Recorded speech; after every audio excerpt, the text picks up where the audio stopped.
Opinions, viewpoints, and beliefs presented on this program do not necessarily reflect those of the management, the affiliates and broadcast partners, or the sponsors. Listener discretion is advised. Scarefest Radio, the radio you can see.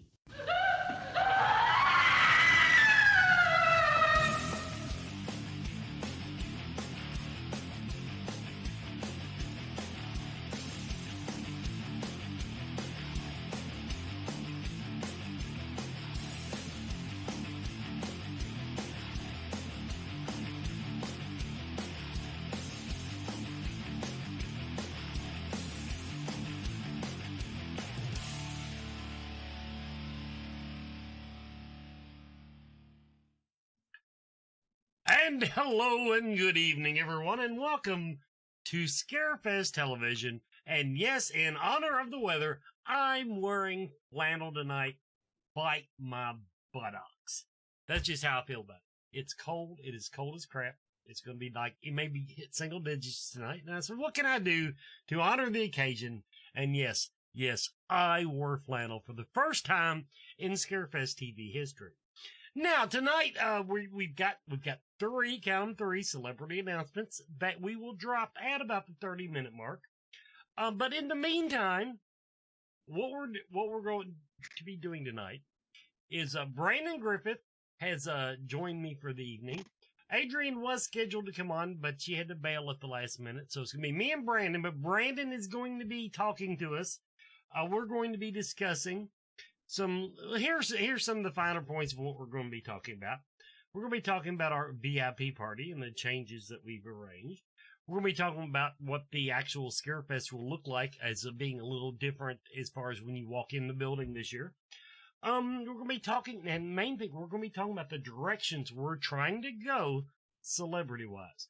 Hey, Brandon, welcome back to the show. And by the way, don't forget you're on next week, too. Oh, sweet, I got 2 weeks in a row. Yeah, pretty much. That's how it works. So let's start with this. I enjoyed this a lot. One of the things you brought up we need to talk about is the directions we're trying to go with celebrities.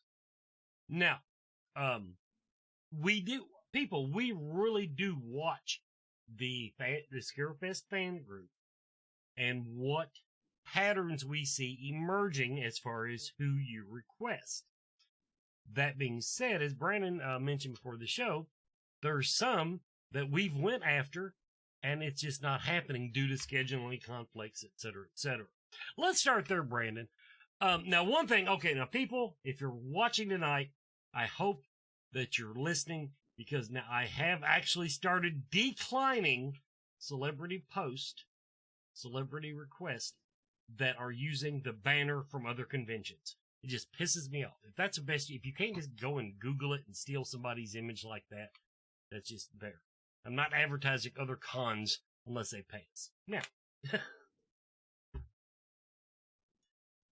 Well, the thing I love about the fan page, and if you guys pay close attention to it, so a lot of people will post like ideas that they have for people that we should host, and a lot of our convention goers are hardcore fans that actually know agents that deal with these folks, and so they'll tag them, they'll write their name in there, and then that actually, like, it elicits a conversation, and so we start talking. Like if I see a name pop up over and over, that's on my radar, and fans are wanting that, I look for it, and they actually, some go to the extent of like posting the agent's name, so that they'll give me a shout. And so that in all honesty, it does work. Like, it's elicited a lot of conversations. We've had a couple with, Dominic Mancini is one who's a rep for several folks that we're interested in. And so people will tag him on that. Sean Clark's another one. And so it's I really, one of the best things ever is when people like post a name and it's somebody I'm already working on, which it has happened a lot lately, especially with the Friday the 13th reunion and stuff. It's been really good to see that kind of happening on the fan ideas on there, because we do look at it, and I love looking at it. And a lot of the times, you guys, I really try, if you're posting a suggestion, like I try to tell you, like, good idea. If it's something I'm already looking at, and I do take it into consideration. Like we try to make this a show for everybody, so it's not just me coming up with ideas, and the group of folks we work with. Like, you guys put out ideas, we pick them up, and I try to work on them. Now, one of the things I know that we've been up against this year is we actually found out part of it early, but now there is a convention across the pond, as they say, and somebody posted it in the group. There's a convention over in Great Britain, I guess, that literally has booked half the people that we were wanting to get for this year, and it's really close to our dates. And so it kind of knocked out several names that were at the top of our list, and some of those were ones that the fans had really been begging for. So that's something we have to take into consideration every year. And so there's a lot of shows that are going around. There's a lot of pop-ups that have came up. Like, you've got shows like all across the United States and now across the pond that are really good shows. And you know, I've talked about this in the past. Like, there's a lot of horror cons that I go to that I enjoy, because that's you know, it's community. Now, Love of Horror is one that's across the pond in England, and it's a very good show. Now, this year they got a lot of people. I believe it ranges, like, they had a lot of people from Nightmare on Elm Street 3. James U. Courtney, some folks. Nick Castle, I think, is also booked there. So they've got a good lineup, like, no doubt about it. And there's also shows on the state side, you know, that we compete with. Now, we switched our dates to October, and that's worked well for us. And I like that date, and that's where we're gonna stick to this date. I like the Halloween time. I like sticking to that time. And so again, that it creates like an atmosphere where we're all trying to get people. Okay. Now, Love of Horror, as somebody posted the other night, so like they've gone heavy on Nightmare on Elm Street 3, which Nightmare on Elm Street, of all the films, that's probably my favorite. And so we have people asking about Robert Englund and things like that. Now, as I said on Facebook, if I'm going to bring Robert Englund back, which I want to do, it's going to be heavy on part 3. So that's not going to happen this year, just because we're going at the same time. Now, what we have decided to do this year is to go heavy on Friday the 13th part 3, which was the first 3D film. And you guys have seen a pattern develop here. Like, we're posting a new person from Friday the 13th part 3 every week since January started. And we're going to keep that going as long as we can, because that's where I'm going. This is the anniversary. That is by far top 2 favorite Friday the 13th movies. And so I'm going to book heavy on Friday the 13th part 3. So if you've got a laser disc, you've got a poster, you've got something you want Friday the 13th part 3, that's where I'm rolling right now. Now, that being said, I think we have last year we were going at the same time as like Monster Mania and Spooky Empire, both very good shows. I think Monster Mania has moved from our weekend, so we're not going at the same time. Spooky, I think, is going the same weekend, so more power to I think we can put on a better show than Level 4, and I think we put on a better show than Spooky. And I think we proved that last year. And I think we're going to carry that forward this year. And so you'll see in our announcements. Our announcements, we're scattering them out throughout the next few months. And you guys can see a pattern. Because if you're a fan like I am, getting folks together, all those Friday the 13th Part 3 folks, that's what I'm aiming for. We also missed My Bloody Valentine, which is a big, huge favorite of mine. That their 40th anniversary, I think, was last year. And nobody, I think, did anything with that. And so I think that's something we got to think about. That may be where I'm kind of going with this year. To add to that conversation, of course, now, once again, everybody, I'm a paper pusher. I do whatever they tell me. But I do love watching the comments. And this is not even from our group. Now, I found it's very fun.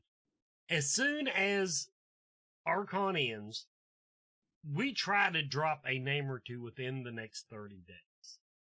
And mainly that's so we can sell tickets at Christmas. It's not any great,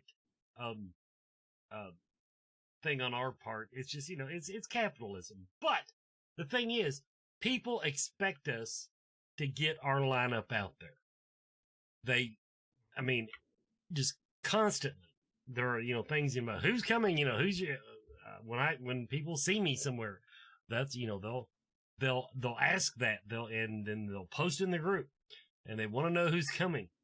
And now today I saw the most, we'll call it fun, post, reply to one of Lexington Comic-Con's announcements. Somebody had to cancel. It happens. Somebody actually came out. Now here it is. Lexington Comic-Con is in 2 months. 1 month? 2 months. Well, about almost 2 months. And they said, well, that's what happens when you announce too early. Now, everybody, we're going to have a quick math class. Lexington Comic-Con rescheduled for last year because of the pandemic and scheduled in September. So when they hopped out of it, he had to hit the ground running to be ready for his usual March show. 6 months. You can count them on your fingers. So he started announcing. And then people are complaining that because somebody had to cancel, they said, well, you shouldn't have started. Somebody actually said you should not announce too early. But if these cons, like us, don't get our lineup out there early, I don't know, we get lost in the shuffle. We get, people forget about us. I think I think you got to look at it from a couple different perspectives. Like before I owned Scarefest, when I went to shows, I looked at it as an investment in a show. If I trusted a show to take care of me and my investment, then I would buy a ticket early. And I knew going into that if they announced a celebrity, that celebrity could cancel. It happens. And it's not it's not due to the show. It's not due to anything other than sometimes schedules don't align, or somebody may get a project that they had in the works, and like there's all kinds of stuff can happen. And so as a fan, if there's a show that I trust to make good, then I'll buy a ticket early, and I'll buy a VIP ticket early. If it's a newer show that I don't know, then I may wait until 2 or 3 weeks out or a month out and buy my ticket then. And that's just an honest appraisal. Like, this is a fan talking to fans. Like, I totally get that. You can never you never know what's going to happen. We have the best of intentions on when we sign somebody, we announce them. It's a confirmed thing. It means that we've had a conversation and they have agreed to do it. But something can always happen. And it's like that with every show. And so you put your faith and your trust in the show that you're booking like a ticket with. If you're going for the VIP experience, especially, and that's one of the things. Like, you know, I've signed on to the idea that I don't charge an up fee for the day of show. Like, if you buy your ticket online, then yeah, we do promotions and stuff where you can get your ticket cheaper, but I don't raise the ticket prices at the door. And for the record, everybody, that's despite what I've told him. But go ahead. Everybody has told me that I should do that, and I don't agree with it. As a fan that goes to a show, if I find out about something that day, then I don't think I should be penalized for it. Like, or the week of. It's just one of those things. Like, I don't feel like it's fair. A ticket is a ticket. So, you know, we run promotions all year long where you can get tickets discounted, and if you buy them online, and that's great. I urge you guys to do that. It makes it better from my perspective because I can plan. Because from a show, a promoter perspective, there are so many moving parts in this. You guys can't even begin to imagine. But at the same time, I don't feel like it's right to upcharge at the door. And I'm never going to do it. See, okay, you don't have to go back to me. My theory on it is that to me, I'm not upcharging at the door. I'm discounting for the faith you put in me to buy it online. That's all I'm saying. Anyway, we're going to take a quick commercial break, everybody. We'll be right back with more Scarefest TV. Everyone is talking about CBD oil, and it seems like almost everyone is using it. The research is ongoing, but the apparent health benefits are overwhelming. If you're going to use CBD products, though, what brand should you buy? First, find out where the hemp was grown. Imports are flooding the market. How potent is it? Look for a brand that plainly states its concentration on the label. And look for full spectrum CBD. This means the oil contains CBD and all the other cannabinoids, terpenes, and nutrients that are found in the entire cannabis plant. Look for Blue Leaf CBD oil. Blue Leaf Naturals is a Kentucky proud company. They use only Kentucky-grown hemp, supporting Kentucky farmers and businesses. Visit their website at blueleafcbd.com now and use the code SMILE at checkout for free shipping.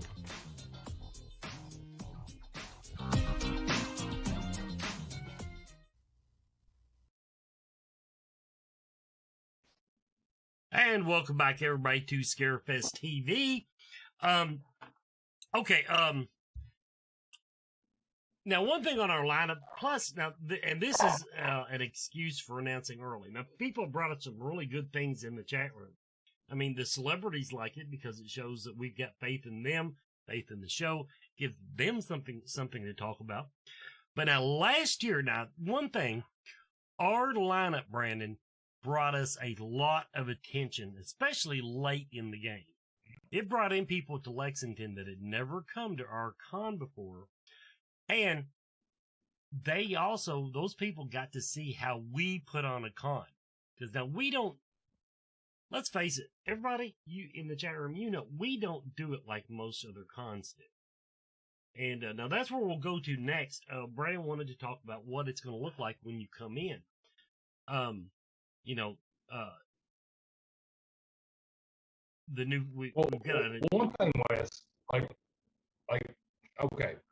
So let's talk about like what things look like a few years back, and you know, let's just say the person that shall not be named. So when we were booking, what would happen a lot of times is,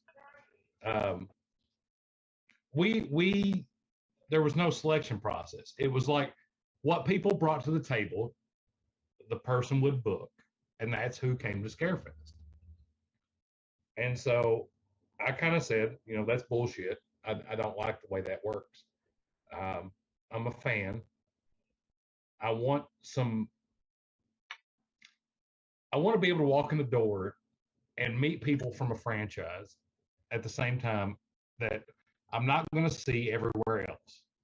It's real easy to just go to a show that's big and huge and corporate owned, and they've got a bunch of people in there from the most recent films and all that stuff. That's not what a horror con's about. So what we started to do last year, which I think is paramount and what's made a shift.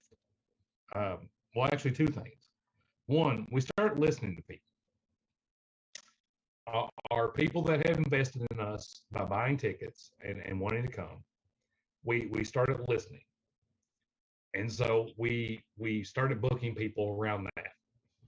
The second thing is that we started booking talent and guests with a plan in mind. So like when people came in, they could get a photo op that wasn't something they could get from anywhere else. When they came in, they could meet people that they weren't just going to run into at some other show. Like we try to coordinate a little bit more. And instead of people telling us these are the folks that you can bring, we started thinking about it in the mentality of these are the folks that we want to bring. And I think that made a just an absolute difference in how the show was ran. We started to actually book the people that we wanted as opposed to people that were handed to us, if that makes sense. It makes sense because that's one of the things. I'm a talent booker in training, if you will. The agents always have someone that they hold out to you, and sometimes you do have to take it as a package deal. That's to get them to do the legwork to get so and so. Well, will you take I'll get you X if you'll take Y also. But yeah, that always factors in. If you throw out a name to somebody, so like agents, like I get it, I understand it, and the agents that we work with are really great folks. Last year we were really lucky with the folks that we worked with, and a lot of them actually we hadn't worked with before, and so they have an itinerary, we have an itinerary. They actually they know what works at a lot of shows, but we know what works at our show and what we want to see. And so it becomes like, it's a conversation back and forth. Whereas like, I think in previous years, it was more of this is what you're going to do. Does that make sense? It's kind of a weird dichotomy. Well, I mean, it makes sense to me because you've explained it in depth to me. But the moral of the story is that we are trying to follow we're trying to create a pattern, if you will. Because we were talking the other night, horror fans in particular, I think, but Scarefest fans maybe more so than even average. They'll walk into our con when we can bring in a franchise. When we bring in, 4 or 5 names from a single one, they'll bring in one item and they expect to get their 5, 10, 15 signatures on that item. I think we get more of maybe hardcore collector isn't. I'd say hardcore horror fan versus. No, I think it's. I met a guy last year for Scarefest 13. I met a guy that traveled, oh my God, what was it? It was 8 hours. He made the trek to Scarefest for the sheer purpose of finalizing an autograph from one person that he had not had at a con. And I understand that. Like, I am 100% on board with that. I have done that before. And so you have hardcore collectors that look for people that do not appear at conventions, or it may have been several years ago. I have a profound respect for people that do that because I am one that does it myself. And so, like, one person traveling and insane amount of time just for that. That's the kind of experience we want to bring to the table, because people remember that. It's a trek. It's an adventure. It's something that, like, he brought his family on. It's something that is amazing to me, that I want to create for as many people as possible. And so I'm trying as hard as I can, when we identify a franchise, or when we're looking at booking guests, you know, there are people that are going to be like, you know, Scream is real big this year. Scream is like, you can go to Cincinnati, you can go to Texas, you can go wherever, and you're probably going to be able to get those autographs. And that's fine. But I think we can offer something better and something different for your hardcore fans that are looking for something precise. And so go to those shows. You know, those shows that like, if you're looking for that experience, like, go for it. I go to a lot of big horse shows. I love them. But I also love Scarefest. I love the family. I love the niche that we've created there, and we're building on.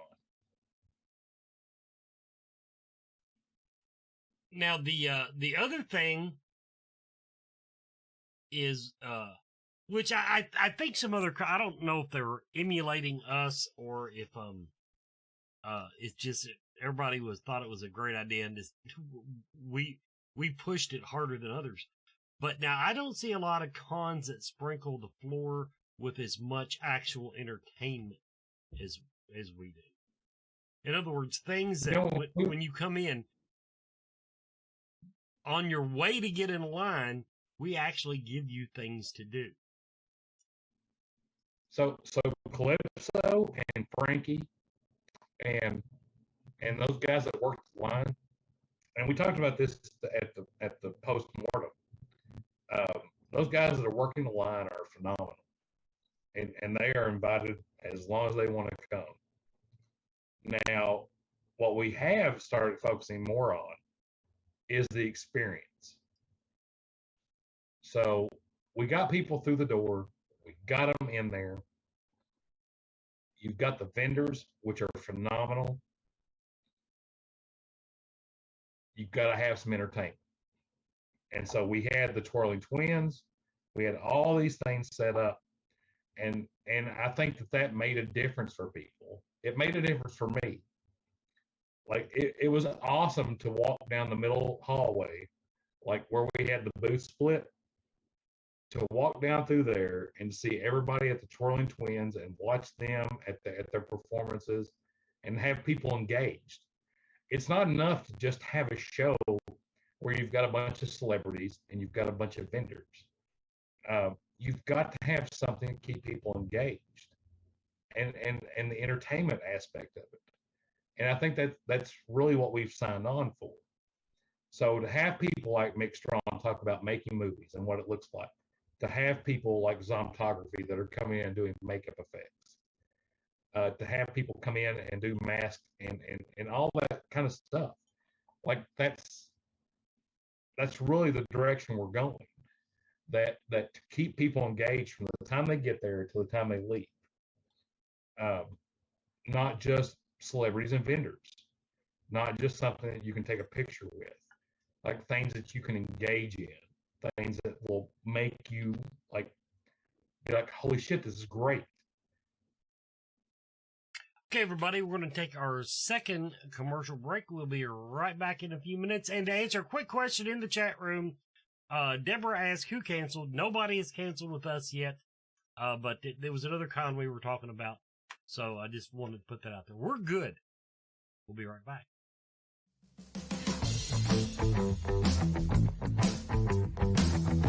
Spirit Mechanics is here to help. Their background includes many different specialties across the metaphysical spectrum, including alchemy, shamanism, Celtic witchcraft, angelic magic, astral travel, and more. With over 30 years combined experience in the group, you can be confident in their ability to help. If there is a question you have that you cannot answer, They will do their best to assist you. Metaphysics can be intimidating, confusing, and unfortunately, abused. Spirit Mechanics takes pride in being selfless in the pursuit of helping others, being humble and honest with their clients about their questions, and lastly, maintaining a professional and personable atmosphere. They want you to feel as you are coming to a close friend, and they will do everything in their power to make you comfortable and safe.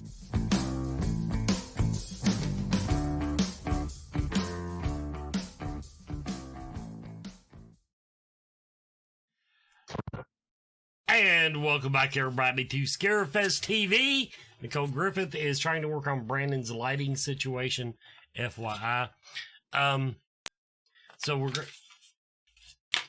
you want me to? My producer is doing the fake it until I make it thing. Brandon had to leave the room. There, he's coming back now. So he's just in time to help me with the announcements. Our first announcement is a face and a voice that is well known to Scarefest fans. Coming back for Scarefest 2020, Mr. John Kassir. You're allowed to chime in now, Brandon. Oh, sweet. So, two things real quick. And this is where my thought patterns go. So, first, John, I think it was back in our first year. My wife just brought in a lamp beside my face. Yeah. So, now I'm well lit. Okay. So anyway, back in 2017, that was our first year. And I think we had John that year. And, one of the best memories I have from a convention appearance was John doing Nine Inch Nails cover of Closer in the Crypt Keeper voice during the costume contest. Now, my goal is to have him do that again because it was one of the best things I've ever seen in my life. John is an awesome guy. Now, second, I can tell you where my mind is going on this one. I don't know if it'll happen, but I'm just going to put it out there for you guys that listen. Demon Knight was probably one of my favorite movies, and I've gotten my kids completely enthralled in it. And so I just want you to think about people that were in that. Billy Zane, William Sadler, to name a couple. That was an awesome movie. And personally, if I was going to a show, and I had the opportunity to get a photo op with John Kassir, Billy Zane, and William Sadler, I would do it. Also, if a convention was able to book all three of those people and have a VIP badge that was in the shape of the key that held the blood, that would be also pretty damn awesome. I'm not making any commitments on that, but that's my thought process. All right, next up, David, is it Katims? I hope I said his name right. I'm gonna go with Katims because this was the original. Okay, we've got more part 3 guests to announce, and Tracy Savage, Larry Zerner, totally awesome announcements. I'm so all about it. David was like the original Cheech and Chong from a movie. The headband, everybody should remember Chuck. And Chuck died in phenomenal fashion at the Breaker Box on part 3. And so I'm really excited about David coming. And we've got more. And then we want to round this out, and I made him go ahead and drop this name this week because guess who my guest is next week? Mr. Lloyd Kaufman. Okay, so we've got a lot more announcements to come, but Lloyd was somebody that I was super excited to come last year, and he couldn't make it, and so we immediately reached back out to him and got him booked for this year. Now, one thing I would love to hear from you guys, because we actually did a couple of things that were actually really cool, I think, last year. We did the limited edition Mark Torgel mop that we mounted a middle plate to, and we did, I think, 30 of them at the time. And we made an actual plate for it. And it was actually, it was something that was pretty badass, in all honesty. I've got mine. I was so busy, though, I couldn't get Mark to sign it. And so I'm still kind of bummed about that, which maybe I would be open to bringing Mark back with Lloyd, because that was the original idea. And I think Mark and Lloyd would be a good thing. I would like to hear your guys' opinion on it. Lloyd has done a ton of movies, and I am a huge fan of Lloyd Kaufman. And I wager from my conversations with a lot of you guys, like last year, you are too. And so if there are folks that you would like to see accommodate Lloyd Kaufman this year, then please let me know, because I would love to do something along the lines of the mop thing again. And I would not be opposed to Mark coming back, in addition to other folks from the original Toxic Avenger, Citizen Toxie, Poultrygeist. I mean, there's a lot out there. Lloyd is I love Troma, and I know a lot of other people do too. Yeah, what was I got to look here real quick. I can't wait to talk to him. If nothing else, just the names that he gives some of his movies. What was the one I saw today that absolutely blew me away? Oh shoot! It had a curse word in the title. There's several possibilities. If you guys have been to one of the greatest memories that I have from going to a show, and this was years ago, was going to the Troma booth. And the Troma booth to me was absolutely awesome, because they set up and they bring all their stuff down, and they have volunteers work it, and they sell their movies. They sell all these, like, I don't want to say tchotchkes, but like it's just all Troma oriented. And Troma to me, like, if you guys think about it, like the first thing that like hits my mind when I think of Lloyd Kaufman and Troma are the old school video rental stores, where you've got all the VHSs up, and you like just that old school kind of mentality. Like it just rings home on that one. And so that's what I think about when I see Lloyd. No, it was actually worse than Nicole in the chat room. No, it was actually worse than Shakespeare Shitstorm. I can't find it now. Shoot, I'll look it up. Anyway, to finish out our announcements for tonight, everybody, we are taking staff applications. Go to thescarefest.com. It will take you to Scarefest weekend. Then you just click the volunteer badge, and you can fill out the little thing. But we are still looking for staff. The one thing that, now, we were short last year. We pulled it together. The duck feet under the water worked just fine.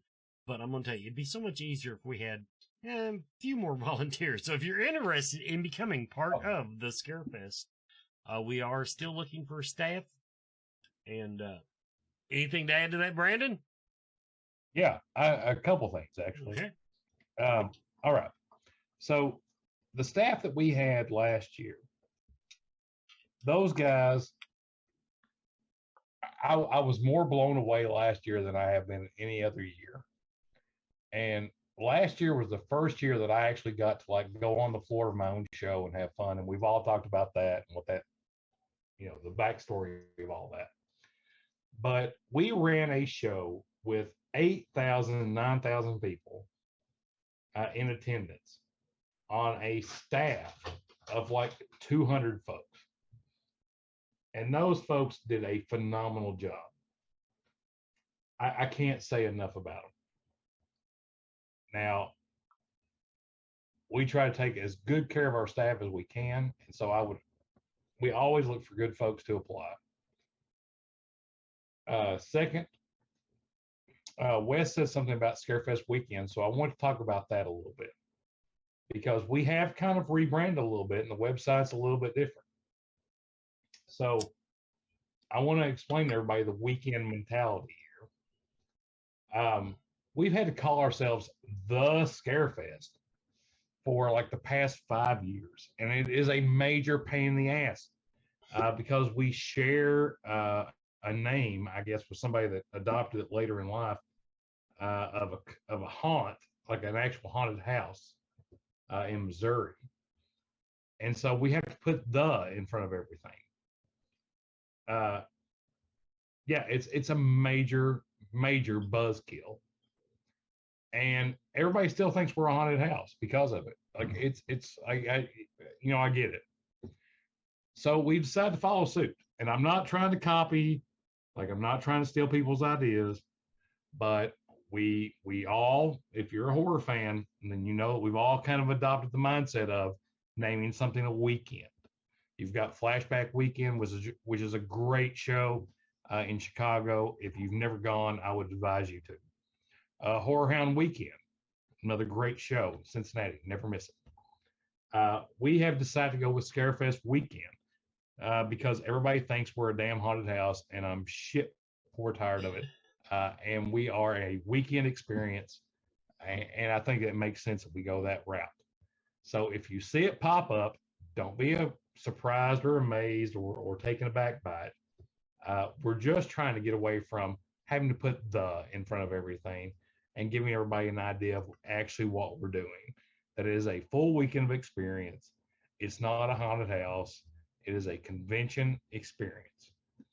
And so I think that is a accurate branding, and that's the direction I've gone with it. And to round out we got one more after this. Anyway, Scarefest Horror Film Festival is now taking entries. They always trickle in at first. I've only watched one so far. But I do have to have a judges meeting and tell everybody how we're scheduling them. We're using a scoring system this year.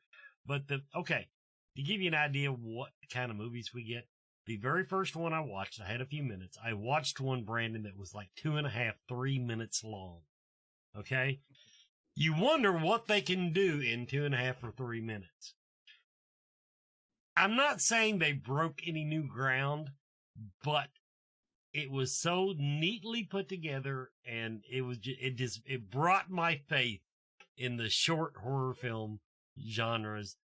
I was not disappointed. Matter of fact, the ending of it almost makes me want to, I'll put it this way, it got greenlit. Now, greenlit doesn't mean anything because we only have 3 days to show films, but greenlight means it is still in consideration. Yes, a 2.5 minute film. Okay, then finally, let's talk about Central Kentucky Mystical Market. It is on for the weekend, tomorrow and Sunday. Starts tomorrow morning at, I believe the official time is 10 a.m. 10 a.m. starting tomorrow at the Clarion Hotel on Newtown Pike in Lexington, Kentucky. Runs till 5, then Sunday noon to 5. But a lot of fresh blood this time. So if you think you see the same people every time you go, you will shit your pants this time. We actually have more vendors scheduled than we normally do, and the vast majority of them are brand new vendors, readers, artisans, just a wide, me and Ken Boggles about the only tarot readers that are there every month that are back there this month. We've got fresh blood. So if you think how about this way? If you think I suck, then there's somebody else there that can do it. Okay. So the Central Kentucky Mystical Market, wanted to get that out there. We're going to take our final commercial break. When we come back, we've still got a few little oddball things to go over with you. We will be back in just a moment. Come visit the Universal Energy Expo May 7th and 8th at the Northern Kentucky Convention Center. Meet special guests, TikTok celebrity Madam Adam, published author Patty Wigington, psychic mediums the Connor sisters, and paranormal investigator Spirit Mechanics. Over 100 readers, healers, and vendors. Admission also includes door prizes and all workshops. The Universal Energy Expo. Come curious, leave enlightened. Hey, Scarefest fans, this is Joe Lewis, Bonehead Weekly, with another review. Now, this movie this week really isn't a horror film. I'm sorry, but it's from someone who's made horror films, someone whom I love quite a bit, and I wanted to see this movie so much. I couldn't see it because of COVID, and it was in theaters, and it's got an all-star cast, and it's now on Hulu and HBO Max. And it's called Nightmare Alley. Sounds like a horror film. It's actually a remake. It's not really a remake. The original movie Nightmare Alley is in 1947, but it's also based on a book, and the book obviously came before the movie. Now, here is a quick rundown of the plot. I'm just going to read this to you, okay?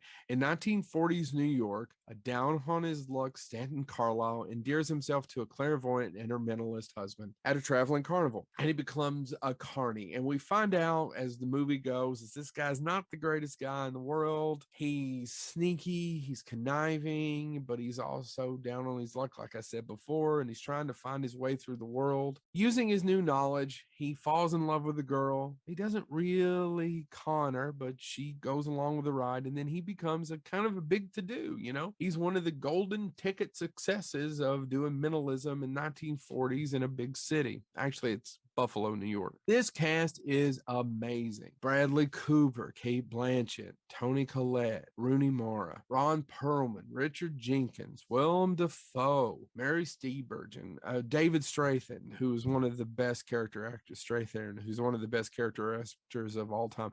Is there horror in it? Yeah, I mean, there's some blood, there's some guts, there's definitely a chicken that gets its head eaten off. There are some fantastic scenes. A lot of people were talking about maybe this is Bradley Cooper's greatest performance. I don't know. It's pretty damn good. Everybody in it's amazing. Every frame of it is just beautiful. Every shot is a painting, and it's directed by Guillermo del Toro. I know I always butcher it, but Del Toro directed it. Del Toro directed one of my favorite movies of all time, Pan's Labyrinth, Hellboy, Hellboy 2, Brandon Griffith's favorite movie, The Shape of Water. Actually, I love The Shape of Water. Why did I not love this movie? It's beautifully written. It's beautifully directed. Why did I not? And I can't put my finger on it. I mean, yeah, there's not really a character to pull for. You're not pulling for the lead character. He's not a good guy. But I think one of the villains, and this isn't giving anything away, is played by Cate Blanchett. And I think one of the things that just kills me about the movie is I don't understand her reasoning for being a villain. It makes very little sense other than move the plot. It's cool. I enjoy the scenes, but it doesn't make a lot of sense. His reason, I understand. He wants to make it. He has nothing. He wants something, and he overreaches. It's a classic story. Her reason of being evil, I don't understand. The movie's absolutely breathtaking, though. And if you're interested in what carnivals or what carnival life was like, this is really accurate. It gives you a lot of insight of how tricks were done, of how people were deceived, and how people made money. If you've ever watched the original Todd Browning's Freak, that was about carnival life too, and it was pulled in the 1930s. Todd Browning was a Kentuckian from Louisville, directed Dracula as well. Freaks is a better film, although we remember Dracula because of Bela Lugosi's performance. Nightmare Alley. Should you watch it? Yeah, it's beautiful, especially if you love Del Toro. I mean, it's not his worst movie at all. It's just there's something about it that kept it from being great to me. And I think that's one of the reasons. The movie spans several years. There's not necessarily a huge plot. It's more about following these characters and how they end. And I'm not crazy about the ending. And I know I get crap about this all the time, but I don't know. I just wish there was just more of a gut punch ending, because you kind of see the ending coming. At least I do. Check out Nightmare Alley. It's on HBO Max and Hulu if you've got those. Not Del Toro's best film. It's not as good as Pan's Labyrinth or Shape of Water, but it's extremely enjoyable. Nightmare Alley. This is Joe Lewis of Bonehead Weekly, trying to get over the COVID. See you next week.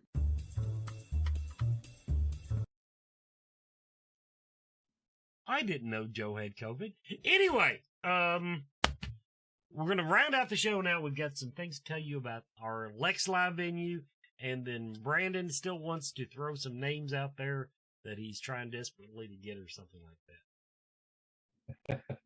So, first of all, as Nicole just told me, I want to preface that I did not like The Shape of Water. I thought it was animal porn, and I'm not on board with it in any way, shape, or form. The Shape of Water, I love the director. I love the premise. I am not down with inter-aquatic species dating or whatever the hell you would call that. I thought the movie was, oh Jesus, I'm just going to say it. I hated that damn movie. I hated the movie. I'll never watch it again. I watched it once and I'm done. It won awards and I praise it for what it did for like bringing horror mainstream.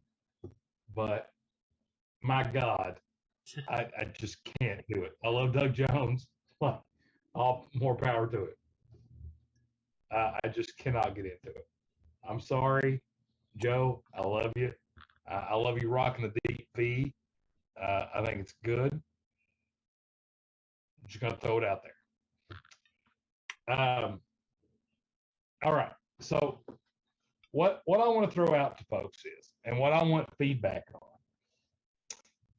and what I want people to do, if you're listening to this, I want you to help me because there's strength in numbers, and we're still one of the largest family-owned, privately operated shows. This is the Griffith family. You know, this isn't Wizard World. This isn't, you know, the big Walking Dead con in Atlanta. It's not one of those things. Like, we try to put on a family show that is geared towards fans. And I'll be very honest. Like, we fight an uphill battle on some things. Past management, you know, there were some issues there, and I think everybody that's probably listening probably knows what I'm talking about. You know, it exists. And last year was I think the best way to say it, last year was a show that I was proud of, that we did from beginning to end on our own without anyone else intervening or having any input into it. And I think it was a very positive show where everybody had fun, and it was something that I was proud of, and it was something that I enjoyed. That being said, you know, when we look to booking people, you know, my mindset is one of a fan. Like, I book people that, or I start talking to celebrities that if I was going to go to a show, what would I want? And so I'm just going to be honest. Like, this is where I'm thinking. Like, whether it's going to happen or not, I don't know. I want Alice Cooper this year. I've wanted Alice Cooper for the last few years. And we're on his radar, and we're trying very hard. But, you know, you guys reaching out and doing some posts, I think would help solidify that. I think Alice would be a great addition, and I would absolutely fanboy the hell out. And we're doing everything on our end to make that happen. It can never hurt to reach out. So if you're on Instagram, if you're on Facebook, let's hashtag Alice Cooper Scarefest 22. And I'm all about it. I will do whatever it takes to bring that man to Lexington for a horror convention appearance. That being said, I'm also on board with, we've got Kane, we've got CJ, we've got a good solid Friday the 13th appearance. More people from part 3, the happier I am. There are people still from that franchise that have never been to a show that I would love to have come. And I think you guys know who they are. And so let's start a concerted effort. I think it's something that we can all work towards, and I think it's something we all need to put our hats in there And again, like I've said this before, people that invest in our show, I look at it as an investment. You've put your money into something that you want, like you think, you trust us to make the best decisions, and I will do my best on that. And so if there are folks that you want to see, I want to hear about it, because and I love it. I love it when you guys, there's no better feeling for me personally when I'm working on getting some appearances and I see people post about the people that I'm talking about or I'm talking to for coming for the show. It is the greatest feeling in the world when I drop an announcement to you guys. Like I want to see excitement. Like I get excited. It's like giving a Christmas present. Like I want to see you guys respond to it, because if I'm excited about it, like I want you guys to get excited about it, and that's my goal. I really love the feedback, and if you guys have messaged me and I haven't responded, I am really sorry. It's not because I'm ignoring you. It's just because I'm extraordinarily busy. But I read them. If I don't respond, I still read them, and I promise I'm working on it. That is my promise to you guys as attendees. I will do my very best to bring in the people that you ask for, that we can get, and the folks that I think will make the best show. Now we want to get a couple more minutes. We do want to point out, okay, on the biggest complaints that we got last year were for things that were completely out of our control, i.e., well, I want to talk about two things. Okay, first of all, Lex Live. Lex Live has bought our proposal. Now, Friday night will look very similar to what looked like last year. Saturday night, we got the building, people. It is Scarefest Central. We're going to have Lexington's biggest Halloween party. We're just going to take over the place. Now, that being said, we'll even sell tickets probably to the party once we get the numbers in a little better. But the point is, everybody won't be shoved into the one bar this year. We will have the building to spread out and do our shit. The only thing we won't control Saturday night is there's no way we can fill all the theaters. So rather than deprive Lexington of their downtown theater, we'll just take over our couple of theaters Saturday night. But there you go. All the things you all said that were wrong with the VIP party won't be wrong this year, because once again, they bought into how much. Basically, we drink a lot. And so there.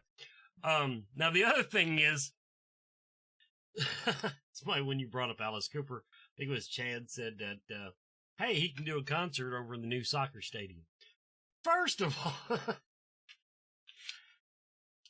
in the process of reading up on that online, first of all, I want to point out that I have not seen anybody except the people that own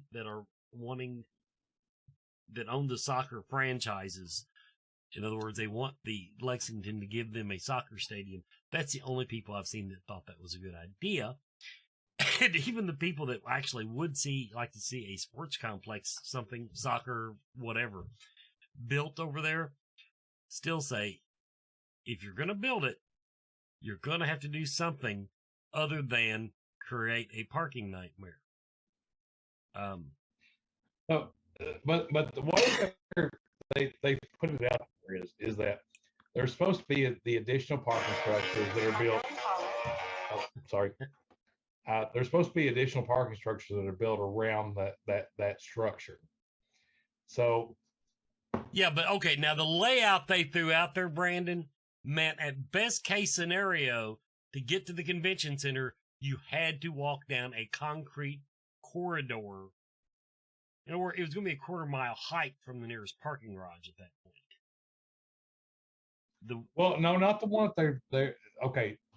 So on the far right side, if you're looking out from the building towards the parking lot that was there last year, if they build the parking like the soccer stadium, which again I think is an asinine thing to do, but it is what it is.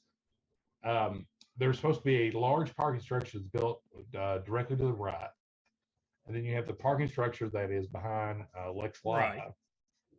And so we're going to map this all out for everybody. There are a lot of possibilities for parking. Oh, yeah, sorry. I thought you were doing it because you put the lamp on the table and you didn't want to stare into the light. No, because he's looking at with the side of his head, like over there. Anyway. Okay. Anyway, so the parking, like, okay, so there'll be a new parking structure that's built. Now I don't know how many floors there'll be or what the capacity will be.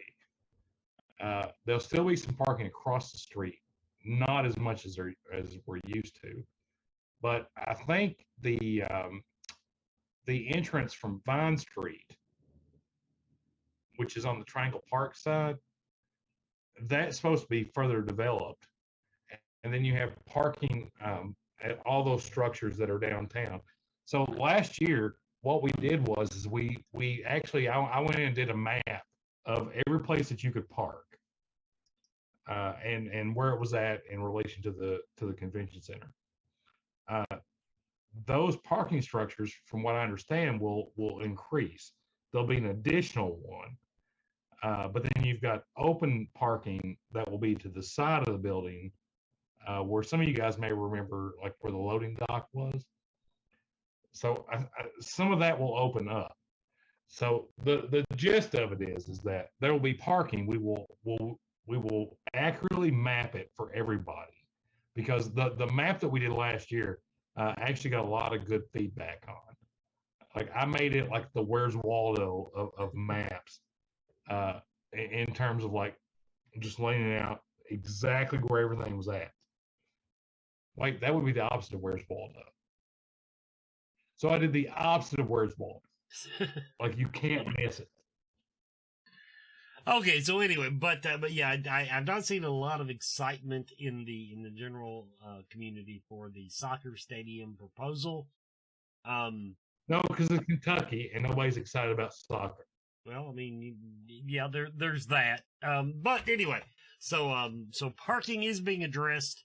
And the only thing I caught on it was the high street lot has 1,500 spaces, and they said whatever we do has to be replaced with 2,000 spaces, not counting whatever you put in for what you build. That's what the Lexington Herald said. There's still parking though that's below the center. So there's a parking structure at the center that wasn't open last year. Right. And then you've got parking that's going to be by the bridge, and then a parking structure that's going to be over adjacent to the convention center. So, okay, so you're saying that they're going to actually, the center itself is going to have even more parking this year. That's good news. Okay, so we got that. Adrian did not follow instructions and wait till the end of the show, so she's logged in now. So, but that's okay. We're done now. Everybody, this has been Scarefest TV. We'll be back next week with Lloyd Kaufman. Brandon will be back to co-host. We will see you then.